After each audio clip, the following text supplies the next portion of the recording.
Je ne surprendrai pas Madame Boukenoufa d'intervenir sur cette délibération, puisqu'elle connaît mon appétence dans le domaine de l'odonymie. J'ai déjà eu, lors d'une précédente intervention sur le sujet, en 2023, fait part de notre proposition de pouvoir intégrer le comité odonymie, qui aurait assurément, sans doute, évité de devoir intervenir ce soir sur cette avant-dernière délibération de notre conseil municipal du lundi 3 février 2025 à 22h11, au moment où on pense cette séance pouvoir se terminer dans de courtes minutes. Mais bon, je me rassure en me disant qu'il ne reste que 14 mois, peut-être, avant que les Rennais manifestent peut-être une volonté de changement municipal qui me conduirait peut-être à vous succéder à la délégation odonymie, qui est la vôtre, auquel cas j'aurai plaisir à vous associer, moi, à ces réflexions futures. Car en effet, le nom d'une rue, d'un équipement, est un choix qui s'inscrit dans une ville pour des décennies et des décennies, voire même des siècles, et cela ne doit pas, à mon sens, n'être réfléchi qu'une partie des représentants de tous les habitants de notre ville. J'en arrive donc au sujet de mon intervention qui se tiendra en 3 parties distinctes mais liées au sujet de nouvelles dénominations de voies, d'espaces et d'équipements que vous nous proposez ce soir. Premièrement, vous nous demandez justement ce soir d'approuver les nouvelles dénominations que vous nous présentez dans le tableau à notre disposition et pour partie leur mise en conformité avec le niveau 2 de la charte IA d'Arbrezoneg. Où en sommes-nous, Madame l'élue, sur ces mises en conformité? Ce n'est pas la première délibération que nous avons en ce sens. Cela se fait étape par étape et c'est normal. Quel pourcentage de la ville avons-nous couvert en ce sens?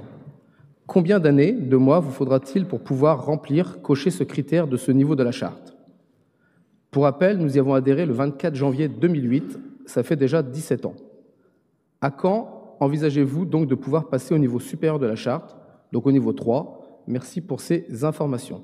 Concernant ensuite la proposition de modification, de changement, donc disons-le de remplacement du nom du groupe scolaire Léon Grimaud par le nouveau nom Élise et Célestin Freinet. Alors, nous avons bien noté que le boulevard éponyme gardera, lui, bel et bien son nom. Nous savons également que la demande de ce changement de nom était l'initiative des professeurs enseignants de cette école et qu'elle fait suite à la pratique de cette pédagogie de manière plus généralisée qu'ailleurs. Mais nous savons aussi que ces techniques sont aussi utilisées, tout ou partie, ici ou là, dans d'autres écoles, par les enseignants qui le souhaitent. Et vous le savez, au mouvement démocrate, au MoDem, les libertés des méthodes d'enseignement sont importantes pour nous. Un programme commun national, d'accord, mais que les professeurs puissent s'adapter librement dans cet enseignement, fonction des classes, des enfants qu'ils ont avec eux. J'évoquais tout à l'heure la charte IA d'Arbrezoneg. Je rappelle ici que c'est grâce au ministre de l'Éducation de l'époque, M. François Bayrou, qu'a été possible la circulaire du 7 avril 1995 organisant l'enseignement bilingue en France, permettant des moyens supplémentaires au réseau associatif d'enseignement de langue régionale qui lui sont chers, étant lui-même à l'initiative de la fondation à Pau d'un institut occitan ou du développement de l'apprentissage du basque dans les écoles du département qu'il présida. Je reviens à Rennes et à notre école concernée, qui n'est pas bilingue. Nous sommes donc attachés et encourageons les initiatives personnelles, voire comme ici collectives, cherchant à accompagner au mieux le développement de nos petits Rennais. Et comme évoqué un peu avant, nous n'oublions pas que dans d'autres écoles, d'autres professeurs mettent en place ces techniques alternatives. Nous ne souhaiterions pas que cela les décourage de savoir qu'il n'y a qu'une école Freinet, et bien au contraire que ce groupe scolaire puisse peut-être avoir la vocation d'un centre de ressources qui pourrait rayonner, être utile aux autres enseignants des autres écoles, désirant se former, s'informer, approfondir leurs connaissances sur les techniques Freinet. Ce peut être important de communiquer cette volonté, que ce n'est pas parce qu'ils en prennent le nom que ce sont les seuls sur Rennes à les pratiquer, mais en revanche, puisqu'ils en prennent le nom, qu'ils ont donc la responsabilité de les partager, et j'imagine au contraire que ce serait pour eux-mêmes un plaisir que de le faire. Concernant le nom de Léon Grimaud, maintenant, ouverte en 1973, elle a fêté ses 50 ans l'année dernière. 50 ans avec le même nom, ce n'est pas rien dans la vie d'un quartier. Je ne connais pas le nombre d'enfants que cela peut représenter, mais ça veut dire que des cinquantenaires d'aujourd'hui ont donc fait leur maternelle, leur primaire, au sein de cette école, sous le nom de Léon Grimaud. Je ne sais pas s'il est prévu une fête du changement de nom, une inauguration du nouveau nom, certainement, j'imagine, et ce serait tout à fait normal, puisqu'un baptême est un moment de plaisir et que les époux freinés ont vocation à être mis à l'honneur à travers les discours qui y seraient prononcés. Cependant, il serait tout de même dommage que Léon Grimaud soit effacé d'un coup de gomme sans avoir lui aussi sa mise à l'honneur. En effet, une fois la page tournée, les écoliers n'en entendront plus parler. Il tombera un peu plus dans l'oubli auprès des Rennais de demain. Oui, il a son boulevard, mais les écoles ne travaillent pas sur les noms des rues dans lesquelles elles se situent, mais bien sur le nom de leur école. J'en ai par exemple vendredi dernier, en allant m'entraîner au chessboxing dans le gymnase André Chédid du groupe scolaire André Chédid rue de Picardie, pu constater, regarder, lire les dessins que les enfants avaient pu faire, sans doute dans le cadre d'un exercice d'appropriation du nom de leur école. D'où cette idée de pouvoir solliciter à travers vous, Madame Boukenoufa, mais aussi vous, Madame Rougier, déléguée à l'éducation, Monsieur Caraï à la culture, Madame et Monsieur Acni-Robin et Boursier, élus des deux quartiers concernés, de solliciter donc les acteurs de l'école, encore Léon Grimaud à l'heure où je vous parle, pour la mise en place d'une exposition faite par les enfants, mais qui pourrait être ouverte à tous les habitants du quartier, ou peut-être réside-t-il même encore d'anciens élèves, ou plus probable, de parents d'élèves, mais ouverte à tous les habitants, même sur 1 ou 2 journées seulement. Il me semblait tout de même important de saisir cette ultime chance de pouvoir le faire, car à la rentrée septembre, il sera trop tard. Voilà, si on peut compter sur vous pour leur remonter cette idée, qui permet un lien entre l'école et les habitants voisins, qui permet un échange de temps culturel, de mémoire, justement, de mémoire évoquée tout à l'heure par Béatrice Acni-Robin, sur la vie d'un des nôtres, puisqu'il a siégé dans cette enceinte, comme l'ont été ces 2 autres élus pour lesquels nous votons aujourd'hui une dénomination, Marcel Gabillard, qui a été le premier président du comité consultatif à l'identité bretonne, ou bien François André. Si nous leur attribuons aujourd'hui le nom d'un endroit, c'est aussi pour que les Rennaises et les Rennais se souviennent d'eux. Léon Grimaud est tout de même l'un des cofondateurs du MRP en France, puis élu conseiller municipal en 1947 et constamment après, adjoint aux questions sociales, puis à partir de 1959, premier adjoint de notre ville, M. Marc Hervé, conseiller général du canton sud-est de Rennes dans la commission des affaires sociales, évidemment. Il meurt en 1962. Mais il est arrivé à la politique par le monde syndical, puisque c'est à son retour à Rennes, après avoir été mobilisé pour Verdun et perdu son bras à 26 ans, qu'il se lance dans le syndicalisme, influencé par les réformateurs chrétiens sociaux, Léon Harmel et Marc Sangnier. Il fonde donc le syndicat professionnel des cheminots, ainsi que toutes les branches interprofessionnelles CFTC en Ille-et-Vilaine. Expose également un projet de fondation d'une école normale syndicale ouvrière à Rennes. Pendant la Seconde Guerre mondiale, il devient membre du mouvement clandestin de résistance, Témoignage chrétien, et est même responsable régional permettant la distribution d'une presse clandestine de fausses cartes d'identité pour l'évasion de prisonniers qu'il cache souvent chez lui, lui qui habitait rue Saint-Hélier et rue de Verger. Arrêté par la Gestapo, il sera tout de même relâché. Vous voyez largement de quoi pouvoir en faire une exposition. Et encore, j'aurais pu être beaucoup plus long, mais je laisse. Et vous conviendrez que c'est ce soir préférable, le soin aux enfants de l'école qui porte son nom, de le faire à ma place. Concernant ma seconde partie, je vous rassure, elle sera plus rapide.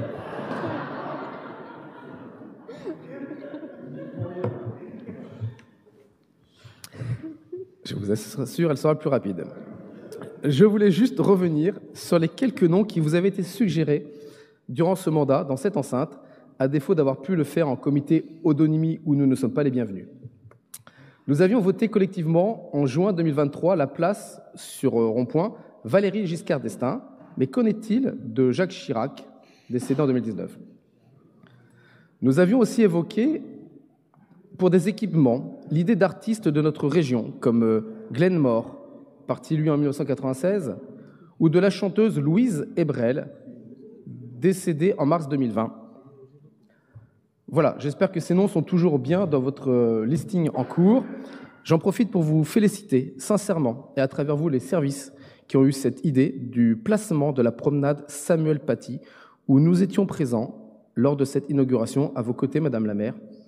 En effet, nous n'aurions pas imaginé mieux que ce chemin qui longe le lycée René Descartes et que des centaines de personnes empruntent chaque jour, dont évidemment énormément de ces lycéens, et qui, pour les habitants du quartier, est un passage majeur qui les relie au métro Poterie ou au bus présent à ces arrêts. Tous les jours, ces lycéens passent devant ce panneau de rue et forcément leur permet de se souvenir de Samuel Paty. Merci. En revanche, une interrogation pour une autre demande dont nous ne sommes pas à l'initiative, mais dont Charles Compagnon avait rappelé l'existence lors d'une précédente intervention, tout comme votre adjoint Yannick Nadezan, à savoir Ambroise Croizat. Alors, comme je vous ai déjà pris un petit peu de temps avec Léon Grimaud, je vous épargne ce soir l'histoire d'Ambroise Croizat, même si j'étais bien tenté. Je vous invite, en revanche, à lire le résumé qui en est fait sur le site de la pétition en ligne pour une rue Ambroise Croizat à Rennes, qui est ministre communiste du Travail, dans le respect du programme du CNR, Conseil national de la résistance, et accompagné par les ministres du MRP, on en revient à Léon Grimaud, Ambroise Croizat, ancien député du Front populaire, je parle bien là du vrai, pas le nouveau décevant, était donc le bâtisseur de la sécurité sociale. Quand je dis que je ne comprends pas, c'est que cette pétition, portée par un collectif rennais, les Jours Heureux, compte tout de même 500 signataires. Alors pourquoi ce silence? Alors je sais, Madame la maire, comme votre premier adjoint Marc Hervé nous l'avait dit en mars 2022 concernant le parking de Vilaine, je cite, « Nous ne faisons pas la ville à coups de pétition. » Mais comme je vous ai vu, non pas le contredire, mais aller au final dans notre sens en portant vous-même une pétition, alors certes au niveau européen, mais pétition tout de même, que j'ai signée, je me suis donc laissé penser que vous pouviez tout de même être sensible à quelques pétitions. Et donc, Madame Boukenoufa, ma question sera combien? Combien vous faut-il de signataires pour pouvoir apporter réponse à ces citoyens concernant la demande d'une place, d'un équipement Ambroise Croizat? Merci pour cette réponse précise aussi. Enfin, pour clore cette seconde partie, un appel au vote, alors je pensais que Mme Akniroba allait en parler, mais un appel au vote a eu lieu dans notre quartier du Blône afin de dénommer la Rambla. Vous savez, l'axe piétonnier et mode doux de déplacement qui part de la halle place Jean Normand et qui se poursuit à l'ouest au-delà du Polyblône. Le vote pouvait se faire dans plusieurs lieux le long de cette Rambla et était ouvert à tous. 4 propositions étaient soumises au vote, 4 femmes, Dalida, Baya, Kaltoum et Nina Simone. Le vote était ouvert jusqu'au 24 janvier. Nous sommes le 3 février. Pouvez-vous nous dire le nombre de votants, d'une part? Merci. Ainsi, évidemment, le nom qui aura été choisi et par lequel nous appellerons dorénavant notre Rambla. Merci. J'en arrive enfin à ma troisième et dernière partie. The last but not the least, dit-on en anglais.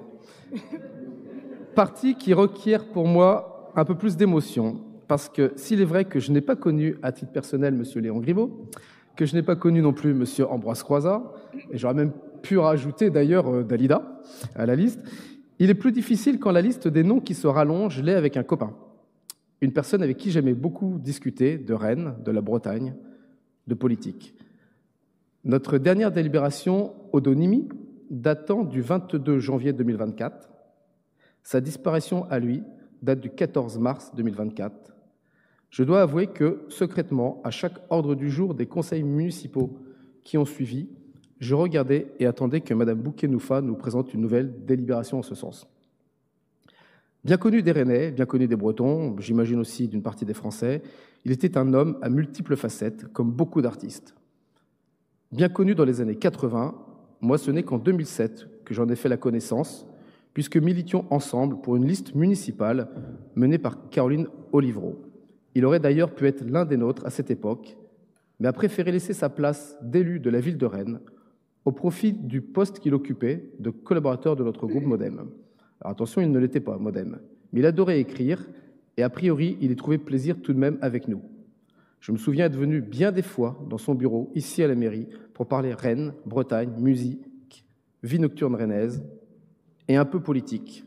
Sa maman avait été maire de sa commune, Plessala, dans les Côtes-d'Armor, et conseillère régionale socialiste dans les années 80.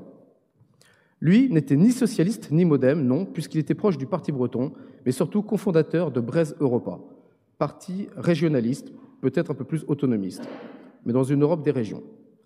Il avait même fait le choix, après le décès de Philippe Pascal, son compagnon musical, en septembre 2019, de mener une liste indépendante rock dans le paysage politique rennais pour les dernières municipales de 2020. Alors oui, j'ai entendu son nom chuchoter, il s'agit bien de Franck Darcel. Donc évidemment, beaucoup plus connu pour sa plume, témoigne tant d'articles ou même de romans, dont certains véritablement tournés vers Rennes, comme Vilaine blessure, sorti en 2019. Mais encore plus connu pour ses chansons, à la guitare, au micro, comme parolier, comme producteur, notamment pour avoir été l'un des cofondateurs, avec Christian Dargelos et Philippe Pascal, du groupe rock rennais Marquis de Sade. Il évolua aux côtés de Étienne Dao, de Pascal Obispo, de Alain Stivell, de Nolwenn Corbel et de bien d'autres. Nous vous demandons donc de bien vouloir, chers collègues, envisager de rendre à Rennes un lieu, un espace qui porterait son nom, à l'image du parvis Philippe Pascal, situé devant la salle de la Cité et l'équipement du Jeu de Paume, que nous avions voté le 16 mai 2022 et inauguré le 23 juin de la même année. Je conclus donc maintenant cette prise de parole par une anecdote personnelle avec Franck, un peu comme une Madeleine de Proust quand je l'entends maintenant chanter. Il y a quelques années, mon autoradio, c'était encore à l'époque des CD, était tombé en panne. Il ne sortait plus le CD quand on appuyait sur le bouton. Et le CD en question, qui est donc resté plus de 2 ans bloqué, c'est véridique ce que je dis, était celui de Nolwenn Corbel's Band, donc l'album Avel Azul, réalisé par Sébastien Leroux et Franck Darcel. Pendant 2 ans, mes filles, 4 matins et 4 soirs par semaine, n'avaient donc le droit qu'à l'une des 10 chansons de l'album pour aller ou revenir de l'école. À la fin, elles les connaissaient par cœur, oui, que ce soit celles en français, en breton, en anglais. La 10e chanson, dont on avait le droit plusieurs fois par semaine, était un duo de Nolwenn et Franck Darcel. That Kid is Different. Et on avait cette habitude, quand la chanson commençait, où elle me disait « Tadik, nous on chante Nolwenn et toi tu fais Franck ». Alors je vais vous épargner ce soir cette démonstration de mes talents de chanteur. Et surtout, je ne suis pas prêt à massacrer en public la voix particulière du gars Darcel. Je ne ferai que lire ces 6 vers de cette chanson, That Kid is Different, qui dit « Here comes the day when one of us will have to say goodbye. That one that says at will to care about the precious son. » Pendant 2 ans, cet album tourna en boucle, à l'insu de mon plein gré. Pour les non-anglophones, cette chanson dit « Voici le jour où l'un d'entre nous devra dire au revoir », ou plus tard dans la chanson « We'll have to close the door », donc aura donc à fermer la porte.